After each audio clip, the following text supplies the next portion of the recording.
So NFL insider John Clayton joining us now here. And John, RG3 scheduled to be examined by Dr. Andrews on Tuesday. What are they looking for in that examination?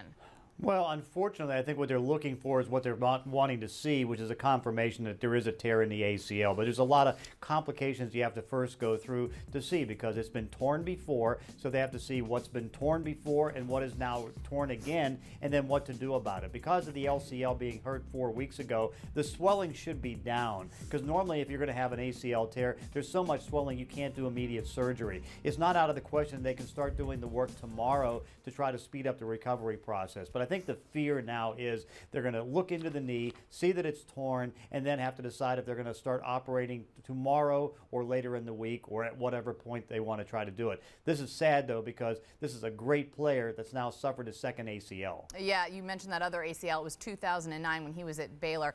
If the results come back and he has a torn ACL, what is the impact that it's going to have, not only on him, but on the Redskins in terms of a timetable?